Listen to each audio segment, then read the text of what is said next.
Bonjour à toutes et à tous et bienvenue pour cette nouvelle vidéo de quelques petites infos rapides. Nous abordons évidemment la période où les gens vont commencer à aller acheter leurs cadeaux de Noël.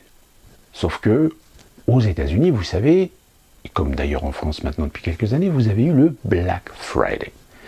Le Black Friday, c'est une tradition aux États-Unis qui suit l'époque de Thanksgiving, tout simplement parce qu'on sait que lorsque Thanksgiving tombe systématiquement le jeudi, beaucoup de gens prennent souvent le vendredi pour faire un long week-end. Et quel long week-end de 4 jours mieux choisi pour faire les soldes, pour faire de la promotion. Donc le Black Friday, qui a été évidemment exporté en France, aux États-Unis, en règle générale, c'était une institution. C'était un des moments de l'année importants, consumériste dans son plus grand visage. Sauf que cette année, le Black Friday a plus ou moins bien marché. Il a bien marché dans les premières heures, dans les meilleures promos. Mais aujourd'hui, certains magasins, certaines grandes surfaces se retrouvent toujours avec des stocks qu'ils pensaient ou qu'ils croyaient réussir à écluser avec le Black Friday, mais en réalité, non. Pour deux raisons. La première, parce qu'on s'est rendu compte que, et ça on a pu le constater également sur Amazon, beaucoup de produits qui étaient mis en avant dans le cadre du Black Friday étaient en prix barré. Sauf que le problème, je peux vous garantir qu'il y a certains produits que j'ai l'habitude parfois d'acheter, le prix barré ne correspondait pas du tout au prix original. Titre d'exemple, un produit que j'ai acheté 20 $, dans le cadre du Black Friday, tout d'un coup, on se retrouve avec un produit qui est à 23 $ en promo, avec un prix barré à 35 $. Alors que je l'ai acheté il y a 2 mois à 20 $. Il y a un schmil. C'est une tactique que nous connaissons. Même en France, certaines enseignes ont été pris la main dans le sac de ces fameuses tactiques du prix barré, où en réalité le prix barré est un prix beaucoup plus élevé que le prix original, et voire même le prix promotionnel est plus élevé que le prix d'origine. Mais ça évidemment, c'est illégal. Mais si vous n'avez plus les structures, si vous n'avez plus le personnel, si vous n'avez plus les directives ou les procédures pour condamner, dénoncer ces pratiques, pourquoi les magasins se généreraient-ils? Et puis la deuxième raison, c'est tout simplement l'inflation. L'inflation aux États-Unis qui est toujours là. Aux grandes dames d'ailleurs des démocrates, qui, avec des belles promesses faites par Biden, aujourd'hui les démocrates sont confrontés à un problème. C'est que il va falloir mettre la main au panier. Mettre la main au panier, ça veut dire faire ce qu'a fait Donald Trump pendant la pandémie, c'est-à-dire trouver une solution pour aider les foyers les plus démunis. Foyers les plus démunis qui ont des conséquences. Le coût de la vie a augmenté. Et donc du coup, beaucoup de sociétés qui trouvaient de la main-d'œuvre pas chère, à 10 $ de l'heure, eh bien malheureusement, se sont trouvés confrontés à cette situation où plus personne ne voulait bosser chez eux. Ben oui, pourquoi s'emmerder à bosser 40 heures par semaine pour un salaire de misère où vous savez que déjà les 2/3 du salaire va partir dans vos frais de voiture, dans l'essence? Ça n'a aucun intérêt. Autant bosser quelques semaines et puis après aller au chômage. Moi, actuellement, j'ai le droit au chômage. Ça paye pas de mine, mais au moins ça aide pour se retourner. Mais vous imaginez bien que des gens qui n'ont pas de qualification, qui n'ont pas de diplôme, qui sont des gens propices à ne pouvoir rester cantonnés qu'à des métiers de service, de prestations, là, ça pose un problème. Ça pose tellement un problème que depuis quelques mois, on a vu des enseignes qui ont commencé tout simplement à augmenter les salaires. Là où on voyait des enseignes qui payaient 7 $, 10 $, 11 $ ou 12 $ de l'heure, et aujourd'hui, ils ont été obligés d'augmenter le salaire. Aujourd'hui, beaucoup de sociétés se font fixer un salaire minimum de 15 dollars. 15, 16, 17 dollars, 18 dollars de l'heure. Pour être un peu plus attractif. Sauf que le problème, c'est que pour être attractif, il faut aussi compter sur le fait d'être attractif pour des gens qui ont les compétences. Or, là aussi, ça pose problème. Ça pose problème parce que ça fait depuis plusieurs décennies qu'on prend des gens, on les met sur le taf, mais en réalité, on ne les forme pas réellement. D'où la raison pour laquelle beaucoup d'entre eux font des conneries qui coûtent de l'argent. Alors, il suffit que les managers soient un peu cons sur les bords et finissent par virer ces personnes parce qu'elles coûtent de l'argent, ou des managers qui se disent « oui, là, j'ai un problème ». C'est quoi le problème ? Le problème, c'est que ça fait depuis 3 semaines qu'il est avec nous, mais il est tout seul. Mais pourtant, je l'ai mis avec quelqu'un pour le former. Mais la personne avec qui tu l'as mis pour le former, elle n'en a rien à cirer. Elle n'en a rien à foutre, il ne l'a pas formé. C'est votre boulot. C'est à vous, les managers, les superviseurs, de former les gens. C'est pas de vous débarrasser du nouveau avec un employé et dire tiens, tu lui expliques, machin, etc. Parce qu'évidemment, là, ça ne fonctionne pas. C'est encore pire quand l'employé à qui vous le confiez lui-même a été mal formé et donc possède des connaissances qui sont néfastes, qui ne sont pas correctes. Ça aussi, ça remonte à la surface.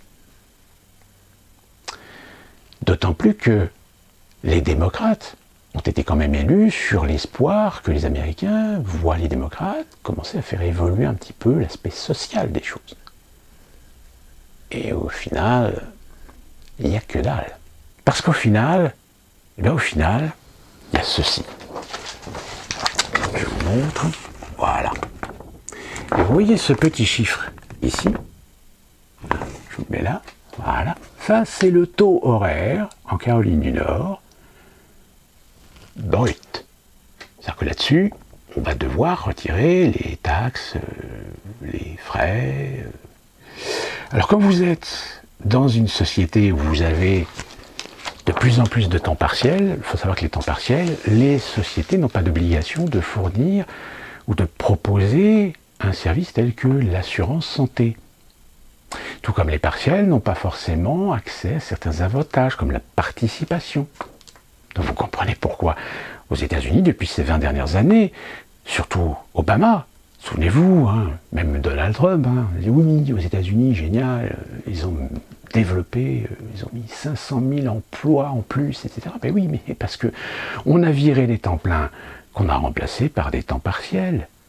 C'est exactement ce qui s'est passé en France dans certaines sociétés. On a supprimé des temps pleins, mais en réalité, on a supprimé une personne pour en embaucher 2, mais à temps partiel. Et vous voyez, vous avez donc ce document. Donc ça, ce document-là, c'est le document officiel, qui est normalement obligatoire d'être positionné dans les locaux du personnel.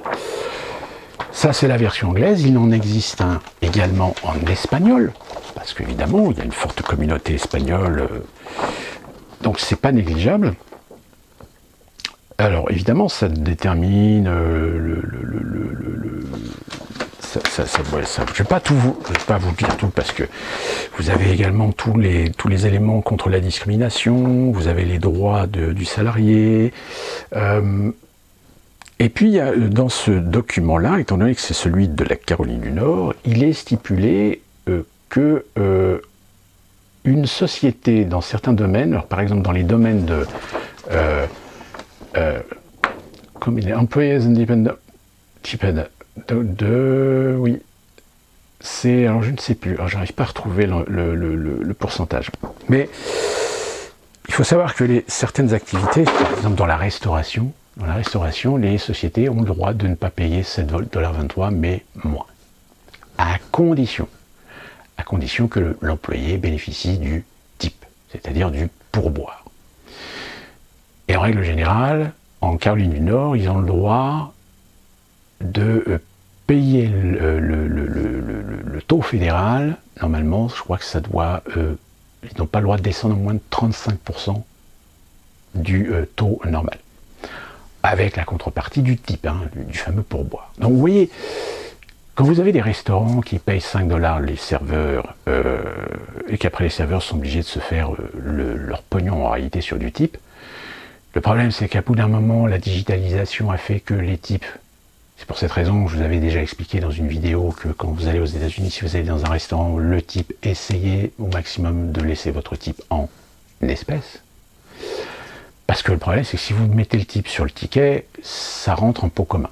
Et après c'est réparti, donc ça veut dire que si votre serveur a été un super serveur et que vous lui donnez 20 $ ou 25 $ de type, le problème c'est qu'il ne va pas les toucher puisque ça sera réparti sur l'ensemble des serveurs. Donc vous voyez, ça démotive, ça donne pas envie, très sincèrement. Et donc ça contribue à des pénuries, et je vous donne cet exemple-là, parce que c'est un exemple que je connais, mais il y a d'autres métiers où malheureusement, sans compter évidemment le dumping social des fameuses migrations hispaniques, parce qu'évidemment c'est le même problème.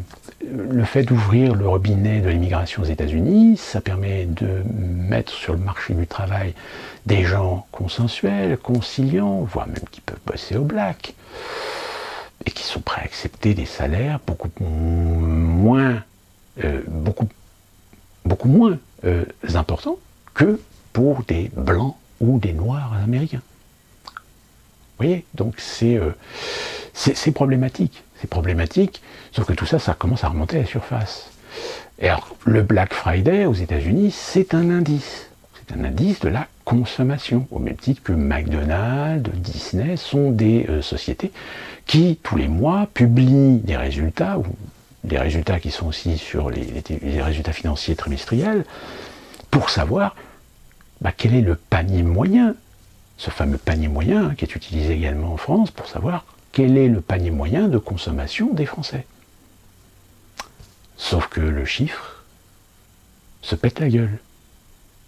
Disney, je vous en ai parlé, Disney. Changement de président directeur général subitement, c'est parce que derrière, les chiffres sont pas bons.